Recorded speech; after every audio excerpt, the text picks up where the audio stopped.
दोस्तों, आपका स्वागत है मेरे YouTube चैनल पे। और मेरा आग्रह है, रिक्वेस्ट है कि आप इसे सब्सक्राइब करेंगे, शेयर करेंगे, लाइक करेंगे और आप अपने सजेशन जरूर देंगे। दोस्तों, मैं आपसे एक कहानी शेयर करना चाहता हूं और यह कहानी बहुत पुरानी है, आप जरूर सुने होंगे। एक व्यक्ति घूमते घूमते कहीं जा रहा था।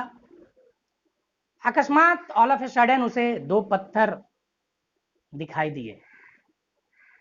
वह आदमी कोई और नहीं था बल्कि एक मूर्तिकार था।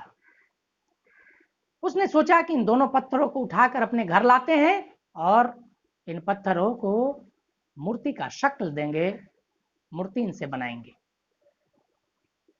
वह घर लाया इन पत्थरों को और ला करके अब वह तैयार था कि बिल्कुल इस पत्थर से मुझे मूर्ति बनानी है। अपना छेनी और हथौड़ा लेकर एक पत्थर पर चोट मारना शुरू किया। थोड़ी देर के बाद उस पत्थर ने कहा, मुझे दर्द हो रहा है। क्या बोला? मुझे दर्द हो रहा है। लेकिन मूर्तिकार ने कहा, थोड़ा बर्दाश्त करो, तुम्हें मैं मूर्ति का शक्ल देना चाहता हूं। फिर से दोबारा पत्थर से वही आवाज आई, मुझे दर्द हो रहा है, इट पेन्स मी लॉट। मूर्तिकार सोचा कि यह पत्थर मूर्ति में तब्दील होने के लिए तैयार नहीं है, या नहीं चाहता कि मैं मूर्ति बन सकूं। उस पत्थर को उसने छोड़ दिया। अब फिर दूसरे पत्थर को उसने मूर्ति बनाने के लिए वहां लाया। यह पत्थर से उसने पहली दफा ही पूछ लिया, अपने छेनी और हथौड़े के प्रहार से पहले ही पूछ लिया कि भाई, जब मैं छेनी और हथौड़े से तुम्हें मूर्ति का शक्ल देना चाहूंगा तो दर्द भी होता है, क्योंकि तुम्हारे पहले दोस्त ने मुझे कहा है कि मुझे दर्द होता है। दूसरे पत्थर ने कहा, चलो छोड़े देखते हैं क्या होता है। अब छेनी और हथौड़े की चोट से वह मूर्तिकार उसे शक्ल देना चाहता था एक मूर्ति का। जैसे ही वह अपने छेनी और हथौड़े से उसके नाक नक्श बनाना सुधारना शुरू किया, फिर से एक बार उसने पूछा, क्या यह दर्द दे रहा है? पत्थर ने कहा, हाँ दर्द तो हो रहा है, लेकिन चलो चलते हैं, क्योंकि मुझे भी तो मूर्ति के शक्ल में तब्दील होना है, बदलना है, मुझे भी तो मूर्ति बननी है। और उस पत्थर ने उस छेनी और हथौड़े के दर्द को, उसकी चोट को बर्दाश्त करते हुए एक मूर्ति का शक्ल लिया। वह मूर्ति बेची गई। उस मूर्ति को एक मंदिर में रखा जाना था। ग्राहक कस्टमर आया और मूर्ति ले गया। कुछ दूर जाने के बाद उस ग्राहक को यह दिखाई दिया कि एक और पत्थर पड़ा हुआ है जो शायद किसी काम का नहीं है। उसने मूर्तिकार से पूछा कि इस पत्थर को भी मैं लेना चाहता हूं। मूर्तिकार ने कहा कि ठीक है, ले जाओ, इसकी तो कोई जरूरत है नहीं मेरे लिए। वह ले गया।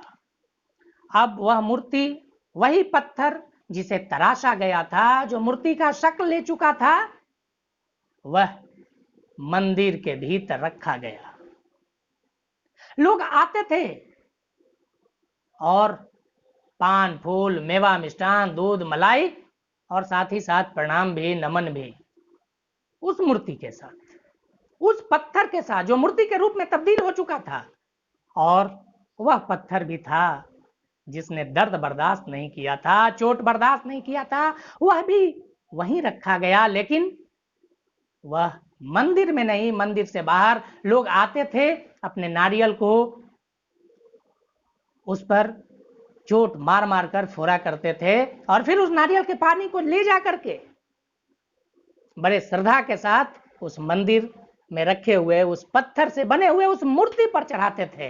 मेरे दोस्त, एक ही पत्थर, एक ने चोट को बर्दाश्त किया, वह मंदिर के गर्भगृह में रखा गया। लोग उसकी पूजा करते थे।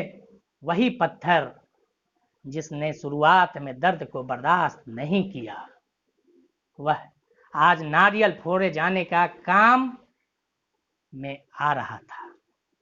यह चॉइस हमारा है कि हम दर्द को बर्दाश्त करके, चोट को बर्दाश्त करके अपनी जिंदगी को बेहतर बना करके मंदिर में रखे हुए उस पत्थर से बनी हुई मूर्ति बने, या फिर चोट खाने के लिए मजबूर, नारियल फोड़े जाने के लिए मजबूर उस न तरह से जाने वाले पत्थर के समान, क्योंकि उसने चोट को बर्दाश्त नहीं किया था। मेरे दोस्त, कहना मैं यह चाहता हूं कि आज अगर आप चोट बर्दाश्त करने के लिए तैयार हैं तो कल आप विक्टोरियस के रूप में, विनर के रूप में उभरेंगे। आपकी पूजा होगी, लोग आपको एक सक्सेसफुल कहेंगे। लेकिन अगर आज आपने चोट को बर्दाश्त नहीं किया, अगर आज ही आप मान लिए कि मुझे चोट बर्दाश्त नहीं करना है, दर्द नहीं सहनी है, तो कल आप बिल्कुल चोट खाने के लिए मजबूर होंगे। तो यह चॉइस आपका है कि आज के चोट से आप अपने जीवन को बेहतर बनाना चाहते हैं, या आज ही सुविधा का भोग करके, आज ही चोट न खाने की आदत बना करके कल अपने जीवन को हम नारियल फोड़े जाने वाले पत्थर के समान बनाएंगे। यह चॉइस आपका है, लाइफ आपका है। मुझे विश्वास है कि आप तरासे जाने वाले पत्थर के जैसे अपने लाइफ को बनाएंगे और आपकी पूजा होगी, लोग आपको सक्सेसफुल कहेंगे।